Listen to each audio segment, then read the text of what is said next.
ஒரு காலத்தில் இந்தியாவின் இதயத்தில் அற்புதமான ஒரு கட்டிடம் ஆக்ரா கோட்டை என அறியப்பட்டது. இந்த பிரம்மாண்டமான கோட்டைக்கு 16ஆம் நூற்றாண்டில் தொடங்கிய ஒரு வரலாறு உள்ளது. அந்த காலத்தில் இந்தியா வலிமையான முகல் பேரரசால் ஆளப்பட்டது. அதன் பேரரசர் அக்பர் தனது பேரரசை பாதுகாக்க ஒரு சக்தி வாய்ந்த கோட்டை கட்ட முடிவு செய்தார். அவர் வரலாற்று சிறப்புமிக்க நகரமான ஆக்ராவை இந்த பிரம்மாண்டமான கோட்டின் இடமாக தேர்ந்தெடுத்தார். அக்பர் 1925ஆம் ஆண்டு இந்த கோட்டின் கட்டுமானத்தை சிவப்பு கல் பயன்படுத்தி தொடங்கினார். இது கோட்டிற்கு தனித்துவமான மற்றும் கண்கவர் தோற்றத்தை வழங்கியது. ஆண்டுகள் கடந்த போதும் ஆக்ரா கோட்டை வெறும் இராணுவ கட்டிடமாக மட்டுமல்லாமல் அழகான அரண்மனையாகவும் மாறியது. அக்பரின் பேரன் ஷாஜஹான் பலர் புகழ்பெற்ற தாஜ்மஹாலை கட்டியவராக அறிந்தவர். கோட்டிற்குள் பல பிரம்மாண்டமான கட்டிடங்களை சேர்த்தார். அவற்றில் ஒன்று இந்திய சூரியனின் ஒளியில் பிரகாசிக்கும் அழகான வெள்ளை மரபில் முத்து பள்ளிவாசலாகும்.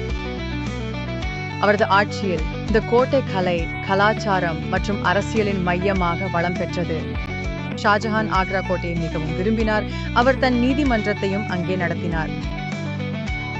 கடந்த காலத்தின் கதைகள் இந்த கோட்டின் சுவர்களுக்குள் இசைக்கலைஞர்கள், நடன கலைஞர்கள் மற்றும் பண்டிதர்கள் தங்கள் திறமைகளை பகிர்ந்தனர் என்று சொல்கின்றன. ஆனால் ஆக்ரா கோட்டின் கதை முழுவதும் மகிழ்ச்சியானது அல்ல. ஒரு காலத்தில் ஷாஜஹான் சிக்கல்களை எதிர்கொண்டார்.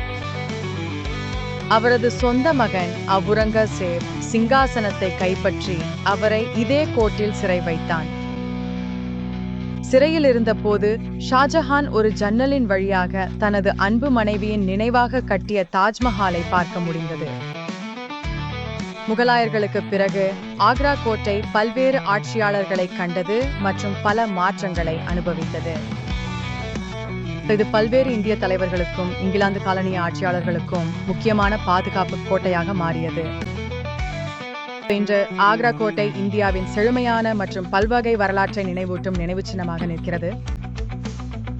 அதன் பிரம்மாண்டமான மண்டபங்களையும் சிறப்பான கட்டிடக்கலையையும் பார்வையிடும் போது பார்வையாளர்கள் இன்னும் பழங்கால காலடி ஒலிகளை உணர முடிகிறது.